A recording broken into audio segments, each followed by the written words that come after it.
భర్త అనురాగమునకు పాత్రురాలయ్యను. కొంతకాలమునకు శివార్చకునకు ఏదియో వ్యాధి సంక్రమించి దినదినము క్షీణించుచు మరణించెను. అతడు రౌరవాది నరకముల బడి నానా బాధలు పొంది మరలా జన్మమెత్తి సత్యవ్రతుడను బ్రాహ్మణోత్తమునకు కుమారుడై కార్తీక మాసమున నదీ స్నానము చేసి దేవత దర్శనము చేసి ఉండట వలన నేడు జన్మముల పాపములు నశించుట చేత అజామినుడై పుట్టెను.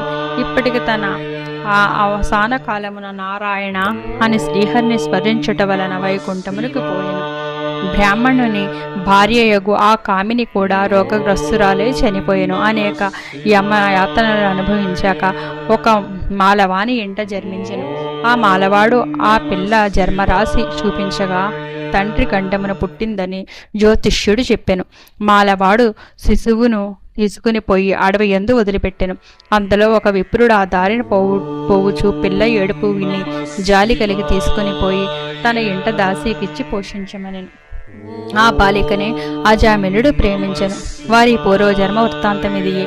నిర్మలమైన మనస్సుతో శ్రీహరిని జ్ఞానించుట, దాన ధర్మములు, శ్రీహరి కథలను ఆలకించుట, కార్తీక స్నాన ప్రభావం వలన ఎటువంటి వారైనను మోక్షము పొందగలరు.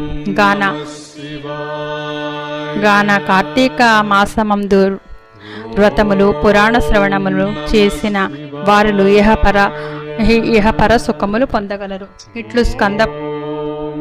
ఇట్లు స్కంద పురాణాంగత వశిష్ఠ ప్రోక్త కార్తీక మహత్యమందలి 10వ 10వ రోజు పారాయణ సమాప్తం.